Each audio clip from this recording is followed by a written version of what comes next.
All right, so we're on our last pregame breakdown of a team we're playing. So as you can see, we playing the Panthers. We already beat them earlier this year. Granted, they had Andy Dalton. We could have had 45 points, but we had 38 because Clark, he didn't run in the pick six.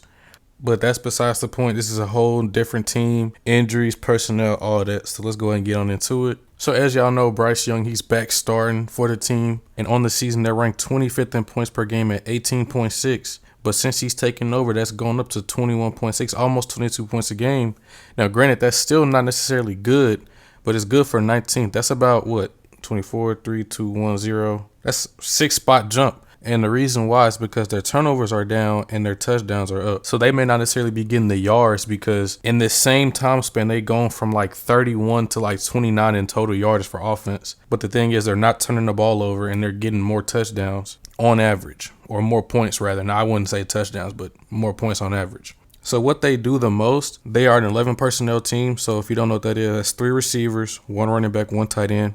We say 11 because we count the running backs and tight ends. And so, for example, if you were in 22 personnel, it'll be 2 running backs, 2 tight ends, and 1 receiver because you always have 5 eligible receivers. And so since they run it about 72% of the time, they are ranked 6th in the league.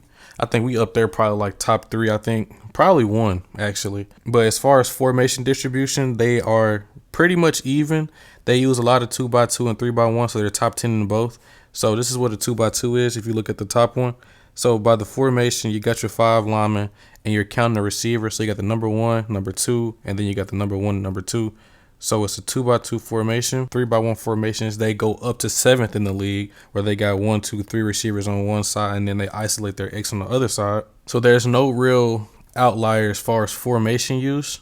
But however, ever since watching the Panthers offense come out of their bye, or not the bye, but ever since Bryce took over, I noticed they use a lot more empty formations because when you go empty in offense, it forces the defense to show their hands. So you might split out a running back. So for example, if we just draw something up right here, if we go with the 5 wide look and we got just the quarterback in the backfield. So say we put a running back out here, and then we put your X and then your Z and then I guess Y and F. So it would spread out the whole defense, and then you just be looking at who matches up with the running back. So if it's a linebacker right here, you probably got man. But if also you got your corners right here, if you got your corner right here, then you're probably getting zone. This also applies to safeties too, because sometimes safeties cover the running backs out in man cover. So if you get a safety here, you're probably thinking man covers too. So by them emptying out the backfield and spreading the field out for Bryce, he's able to get a clear picture of what the defense is giving him, and that lets him use his strength where it's really just getting the ball out, distributing, you feel me? And when we get into like the film breakdowns, you'll see what I'm talking about when they use the empty formations. So the next thing, Bryce Young in general. So the first thing I want to talk about, he's not bad anymore. So everybody saw his rookie year. He was pretty awful. Now, granted, it was a lot of things that went into it, whether it be like the coaching, the personnel, all of that, but you can objectively say he was not a good quarterback, right? I think he had like 12 touchdowns and 11 interceptions, something like that, where the interceptions was really close to the touchdown count. I don't think we necessarily see that Bryce Young anymore. I think he's gotten better, right? I don't think he's bad anymore. However, I think there's still something he needs to do to, get to that next level.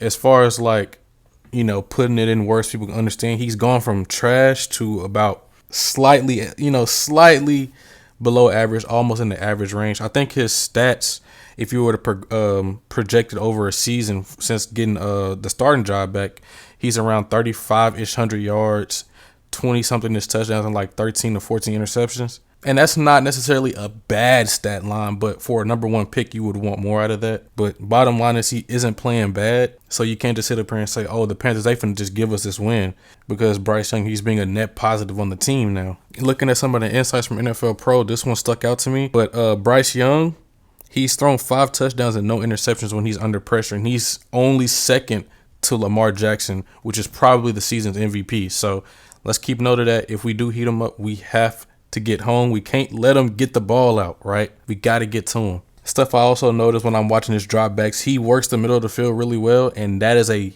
big red flag for us because, one, our linebackers are not the best in coverage. Our best cover linebacker is hurt. Seems like he's always hurt, but that's besides the point. And also, we're going to get to him in a minute, but also because your slot corner, he's typically working in between the numbers.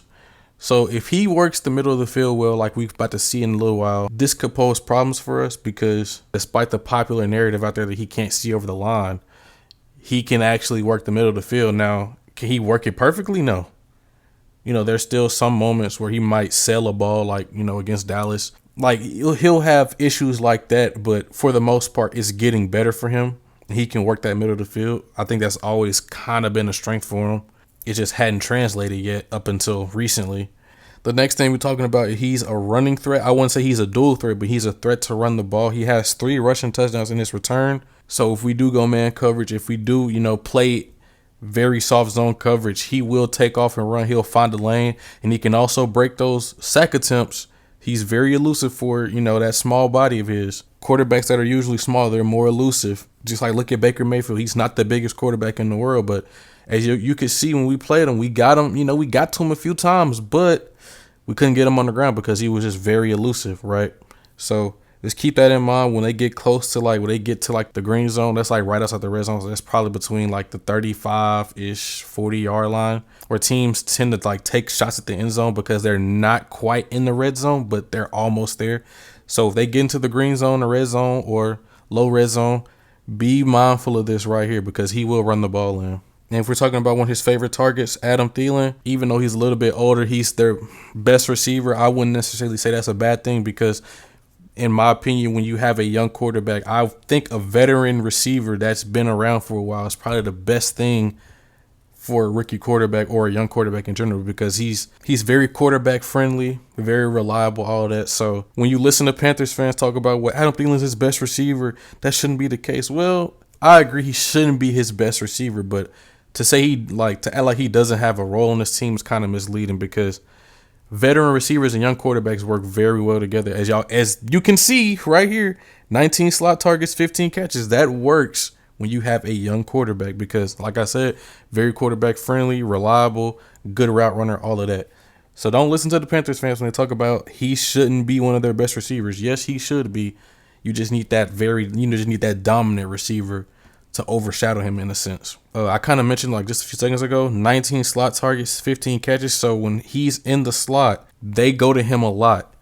And that means a lot for D. Alford. He's coming off a bad game against Washington. We need him to step up, Even though this is a contract year, he may not be back just based on these bad. He's had some decent games, but he's had some bad games as well. So I don't know if we would bring him back. Or I don't even know if we would honestly play him in this game simply because he was just that bad Sunday night. But this is a good opportunity to bounce back. He's playing one of the better slot receivers in the league. And they like to go to Adam Thielen in the slot. They move Adam Thielen around a lot. They move him out wide. They'll put him in stacks. He'll be the point man. He'll be off. They'll use him close to the line of scrimmage. They'll do everything. They'll motion him out of the backfield. They'll motion him in. They'll do whatever they need to do to get a favorable matchup for him. So we need to keep that in mind when we watch this game. And so now that we got some of the important stuff out the way, let's go ahead and get into the film because this is what I really want to talk about. So let's go. All right, so before we get into the other stuff, I want to talk about some concepts that you may see carry over from the first game. And so keeping in mind everything that we talked about from our linebackers' abilities to cover, there are 2 concepts that I will see that will carry over from the first game. And so that first concept we're looking at is HB choice or halfback choice. So you basically got 2 clear out routes, and then you're isolating this linebacker that's responsible for the running back out of the backfield. And as you can see, you're trying to cross his face, but if he's playing hard inside, you'll break out. And if he's getting too much depth, you'll sit it down. So like I said, they may isolate Nate Lamb and Caden Ellis on an island and do HB choice. And in this situation right here, for this cutup, we're running cover 2 man or cover 5. And as you can see, they're going to isolate Nate Lamb and he's going to break out and he's going to go up the sideline. So we can look out for stuff like this. All right, so for the next concept, it's kind of like HB choice, where it's like a one-man concept, but it has routes complementing it. And the route I'm talking about is a glance route. So if you don't know what a glance route is, it's kind of like a post route, but it's kind of like shortened a little bit. Not quite a slant, not quite a post, but a glance route is just right in the middle, kind of like Goldilocks. Not too hot, not too cold, just right. So I got it drawn up right here. Like I said, these routes complement each other. So this out route is supposed to occupy this first defender that's inside the corner. That way you can create a good window to throw it. So in this cut up right here, we're running man coverage. So they're trying to get the middle of the field open by running this. So if it wasn't there, he'd probably progress to the deep crosser and then to the crosser coming from the other side where AJ is. So, but keep in mind these end breakers, like I said, Bryce works the middle of the field really well. And if he's getting these going, we probably going to be in for a long day.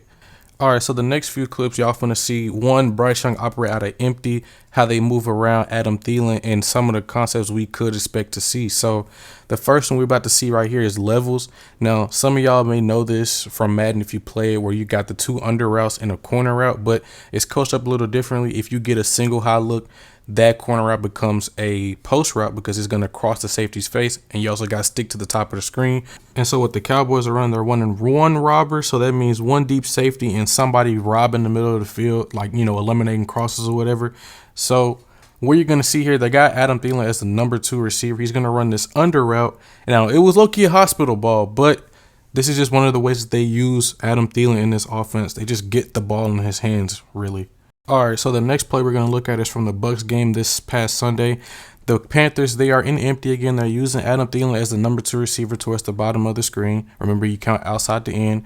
They're running a variation of sail where Adam Thielen, he's running a clear out route. You typically get that from the number 1 receiver, but he's running an under route, and they're going to hit him right down the seam.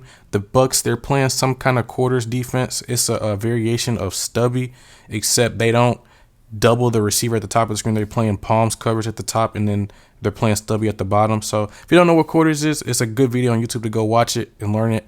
So this is what you're going to see. They're going to hit Adam Thielen right down the seam. He's going to split the safety and that nickel corner, and it's touchdown, man. We got to look out for that right there because they will target D in the slot. We know this for a fact. All right, so let's backtrack just a little bit. Let's look at the first touchdown he threw in this game. So once again, they're in an empty formation. The trip's to the bottom of the screen, but at the top of the screen, they have a stack where Adam Thielen's the flanker. Like I said, they move him around everywhere. So they're running something called bow, and at the bottom of the screen, I'm not sure what they're running, but I want to say this is like a chemistry type of thing between him and Bryce's because they're going to see what they're in. They're in man coverage, but they're playing like this double buzz look where they have the safeties play anything coming across instead of playing deep halves. So they know that safety's going to drive that in cut. So as soon as he does, he takes it right back upfield. So for our safeties, that they're pretty aggressive. We may have to watch out for that. So let's go ahead and play it and show you how it just turns out. So like I said, that he's going to run this in cut, but as soon as he breaks in, he's going to break it right back upfield, and he's wide open for a touchdown, man. All right, so the next play I want to look at is against the Philadelphia Eagles, where they almost won this game. And I'm going to show you, this is an example of him being able to work the middle of the field, make those A-plus throws. So they're running deep curls by the number 1 receivers, and then they have a wheel route by the number 2, and they're going to do this swing screen, I guess, or whatever you want to call it, with the running back and the tight end. And so what the Eagles are running, no surprise, splitting the field in half. They're running cover 6. So that's cover 2 to the boundary or the bottom of the screen, and then cover 4 to the top of the screen or the strength of the formation. So it doesn't play out like zone coverage because most of these guys are going to match the route distributions that they see. And you're going to see when he rips this ball down the middle of the field, he's going to throw an absolute dot. So like I said, we have to watch out for these throws over the middle of the field because our linebackers have to cover. Our DBs got to cover too. And if you watch this, that is a dot. That's an A-plus throw right there. So this last cut up that we're looking at is against the Bucs again. Once again, Bryce Young's out there operating in empty. They have a trips to the top of the screen, stack at the bottom. They're using Adam Thielen once again as the flanker, but at the bottom. And the trip side, the splits are a little bit funky, but that's besides the point. So the concept they're running to the bottom, they're running choice, which you have a clear out by the point man, and you have a choice route by Adam Thielen. We went over choice routes before, but then at the top of the screen, I got this stick knock concept where they have this shallow or under route by the running back. Then you have this little whip route by the number 2, and then the stick knock by the number 3. The Bucs, they are in a 33 blitz. They love calling this little fire zone where they have this type of 3 deep, 3 underneath where they match the releases for the receivers, and then they're going to rush 5 in front of that. But pay attention to the choice concept at the bottom. Adam Thielen gets open off of that. They're attacking the slot defender, but also look at the stick knot. That guy wide open too. So you could see them come back to this since they just ran it last week. So after looking at the film, after watching the dropbacks from the recent weeks, I came up with 4 things on how we could stop the offense. I think I've done the defense already. You can go check my highlights on my Twitter account, but the way I think we stop these guys, it comes down to 4 things right here. The first thing I don't want us to do is let the run game become a factor. They're out their best running back. Chuba Hubbard is not playing Pro Bowl alternate. He's had a really good season, right? You don't want the backup and the third running back to really get going, because then it opens the play action game. And just like he's good throwing over the middle of the field, play action opens up the middle of the field for the offense, because you have the linebackers creeping down and they're going to play the run. Oh, shit, it's a pass. And so they got to get back to their spots. But by then, a big void in the middle of the field is created. So don't let the run game become a factor, because then the play action is going to start. They move the pocket with their play action stuff. So don't let them get in that situation where they can run and pass. We want to make them a drop back team. Because at this point, if you got Bryce Young dropping back 40 times and he beats us, you walk out to midfield and you shake his hand. Good job. You excelled at what we wanted you to do. So the next thing I want to bring up is interior pressure. Now, we also need edge pressure too. I'm not discounting that. But when you get pressure up the middle and you wreck plays from the interior, everything cannot work. So if you try to run up the middle, you get pressure up the middle, doesn't work. You try to drop back, you get pressure up the middle. Quarterback is lineman in his face, defensive lineman in his face. It doesn't work. The integrity of the pocket is in the middle. It's on the guards and the center. So if you can get those guys into the face of Bryce Young, it won't be real comfortable for him. And so that'll make him start checking it down and throwing it outside the numbers. If we get him throwing it outside the numbers and we get him checking it down, I believe in our corners to be able to rally and go get that. Because remember, we got up with a decent lead against Carolina the first time. We were just playing soft cover 2, or Tampa 2 rather, and they would throw it down short and we would rally and go get them. And then the last one right here, kind of similar to like the first one, do not let Adam Thielen become a factor in this game. You got to double him, bring a third guy, do whatever you want, but do not let him be a factor in this game. Let other guys beat you. So like I said with the Bryce Young dropping back 40 times, if Xavier Legette goes for 150 yards and 2 touchdowns, you walk out to midfield, you shake his hand, hey, good job. We wanted you to win the game for him. Or Jalen Coker or Jatavian Sanders, because those guys, they're relatively unproven and they're not on the caliber of Adam Thielen as far as, they're as good as him at the moment.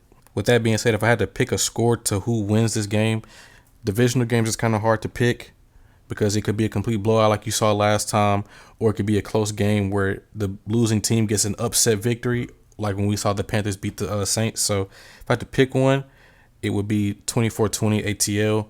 I feel like we could probably get up 24-10 into the second half, and then they'll probably make like a little fake comeback attempt, and it'll make it look good for the scoreboard where it'll be 24-20. Outside of that, if we do win this game, then it becomes a scoreboard content or a scoreboard watch.